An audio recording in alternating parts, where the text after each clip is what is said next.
Ya, bismillahirrahmanirrahim. Assalamualaikum warahmatullahi wabarakatuh. Selamat pagi anak-anakku.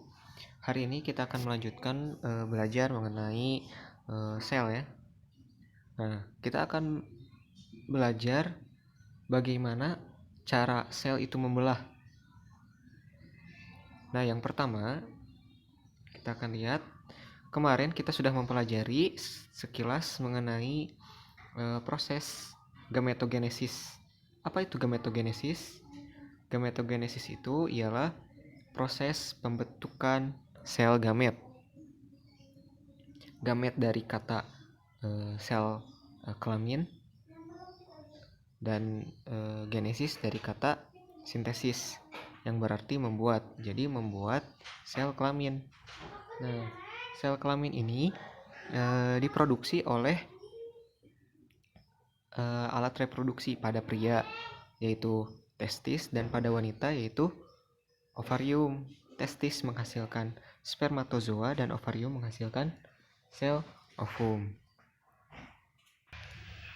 Bisa kita lihat bahwa pada proses spermatogenesis menghasilkan 4 buah spermatozoa dari satu spermatogonium atau satu gametogonium. Nah, sedangkan pada oogenesis satu oogonium hanya menghasilkan satu sel ovum atau sel telur. Mengapa hal ini bisa terjadi? Nah, kita akan bahas di slide selanjutnya. Nah, bisa kalian perhatikan. Nah, proses pembelahan sel itu dimulai dengan proses mitosis pada proses meiosis ya. Pada proses pembelahan sel ini pada tahap pertama G1. Pada tahap pertama G1 atau cell grow atau tahap grow. Nah, pada tahap G1 ini organel-organel pada satu sel yang hendak membelah akan diperbanyak. Jadi organelnya akan diproduksi lebih banyak, baik mitokondria, apalagi badan Golgi dan lainnya. Nah, pada tahap S, nah sintesis di sini. Nah, pada tahap S ini dibentuklah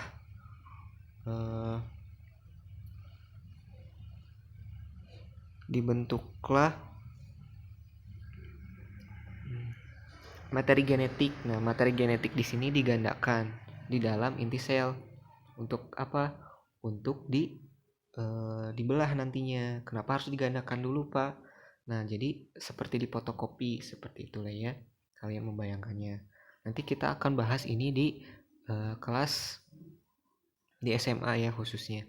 Nah, pada tahap G2 ini sel akan lebih membesar ukurannya. Apa yang diproduksi, Pak? Nah, di sini diproduksi enzim, protein, lipid. Kenapa? Karena sel yang akan membelah itu akan membagi dua cadangan makanannya, baik berupa membrannya dan materi-materi yang ada di dalam sitoplasma atau protoplasma. Nah, pada tahap membelah ini dibagi menjadi beberapa tahap, yaitu 4 tahap: propase, metafase, anafase, dan telopase. Nah, pada tahap ini sel mulai membelah, dan sitokinesis ini yang dimaksud ialah sito itu cairan atau sel, kinesis itu pergerakan atau kinetik. Jadi pergerakan cairan dalam sel untuk agar sel dapat membelah, seperti itu. Kita lihat di gambar selanjutnya. Nah, pada tahap tadi yaitu interfase. Nah, tahap interfase itu yang mana, Pak? Kita lihat. Nah, interfase itu dari G1, S, dan G2. Nah, ini itu merupakan tahap interfase, yaitu tahap yang paling panjang. Interfase ya.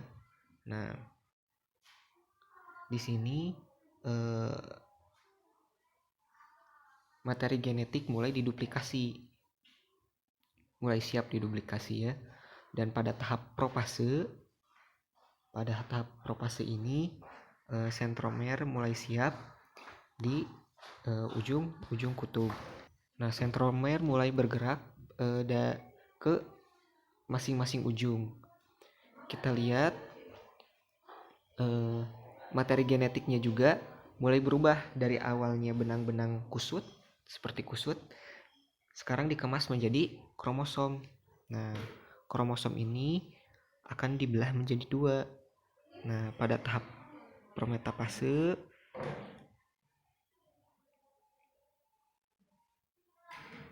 mikrotubulus pada sentromer mulai mengikat dan melekat pada kinetokor pada daerah sentromer di kromosom. Nah, pada tahap metafase ini cirinya yang paling umum ialah kromosom terletak pada lintang sel, itu sejajar di sini nih. Jadi berjajar berbaris seperti itu. Pada tahap anafase mulailah ditarik dan dibagi menjadi 2 si kromosomnya. Pada tahap telopase dan sitokinesis mulai terjadi lekukan. Nah, di sini ada lekukan ya. Sel mulai membelah dan akan membelah seperti itu. Nah, apa Pak perbedaannya antara mitosis dan meiosis? Nah, coba kita lihat. Mitosis itu kita pada analogikan di sini saja ya.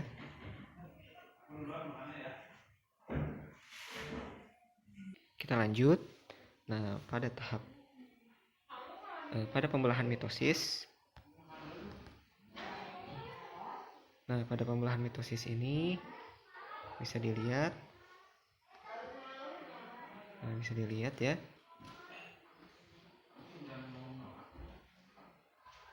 Nah, ini mitosis yang atas dan meiosis yang bawah. Mitosis itu terjadi pada sel tubuh atau autosom. Sedangkan pada proses meiosis itu terjadi pada sel kelamin atau pada gonosom. Nah, pada autosom, autosom ini dibentuklah sel menjadi 2, membelah menjadi 2. Hal ini terjadi setiap hari pada tubuh kalian.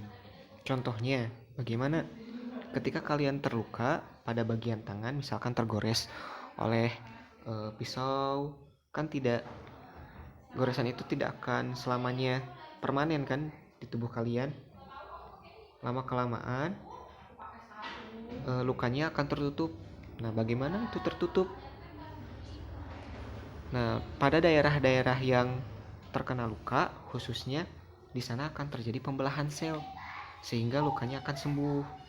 Nah, di sini bisa dilihat si kartun ya, kita sebut saja si Unyil. Nah, Unyil ya. Nah, si Unyil ini memiliki 2 mata. 2 mata itu ibaratkan diploid atau 2 bagian kromosom X dan Y. Nah, diploid ini ada pada setiap sel pada tubuh kita gitu. Nah, diploid ya. Di nukleus itu sifatnya diploid atau berpasangan. Nah, si nukleus kromosom atau DNA itu berpasangan atau disebut diploid. Nah, diploid. Nah, ketika dia akan membelah, dia akan menggandakan diri terlebih dahulu. Nah, kita lihat asalnya 2 mata menjadi 4 mata ya. Nah, 4 mata ini akan membelah menjadi 2 buah sel. Nah, kita bisa lihat pada tahap awal atau induk sel ini akan menghasilkan 2 anak sel yang sifatnya sama. Nah, matanya 2 dan selnya juga menjadi dua gitu ya, dan sifatnya tetap di diploid.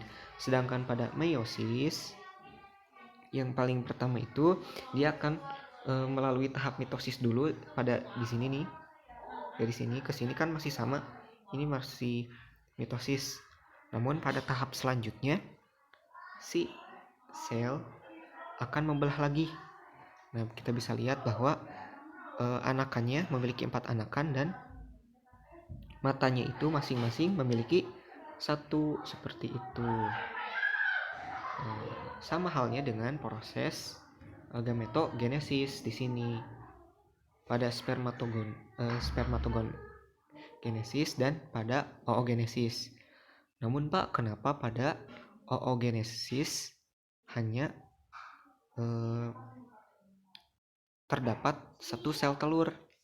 Nah, karena ovum ini yang akan dibuahi, jadi ovum ini sifatnya harus besar dan memiliki banyak cadangan makanan. Ya, kita lanjut. Nah, bisa dilihat bahwa pada sel telur atau pembentukan sel telur atau ovum pada tahap oogenesis ini dihasilkan 3 badan polar dan 1 sel telur. Sedangkan pada spermatogenesis dihasilkan 4 spermatozoa dengan ukuran dan bentuk yang sama. Nah, kenapa hal ini bisa terjadi pada pembentukan sel ovum? Pada oogenesis dihasilkan 3 badan polar karena hanya satu ovum yang dibentuk. Kenapa hal ini bisa terjadi? Karena pada sel telur nanti ketika proses fertilisasi dia akan dibuahi. Nah, karena dia akan dibuahi, jadi sel telur ini harus dan wajib memiliki cadangan makanan yang sangat banyak dan bentuk yang besar, seperti itu. Sehingga sel zigot nanti akan dapat membelah dengan sempurna, seperti itu. Karena pada tahap ini ialah tahap awal kehidupan baru terjadi. Jadi persiapan yang harus dipersiapkan dan dibutuhkan itu sangat banyak. Mungkin cukup sekian pembelajaran kali ini dari Bapak. Untuk pertemuan selanjutnya kita akan melakukan ujian ringan yang yaitu pretest ya. Jadi Bapak harap kalian menyimak video ini dengan baik, membuat catatan, dan nanti kapan-kapan Bapak akan periksa catatannya. Untuk pertemuan kali ini tidak akan ada tugas. Silahkan rangkum sendiri materi yang telah disampaikan. Terima kasih atas perhatiannya. Selamat siang. Assalamualaikum warahmatullahi wabarakatuh.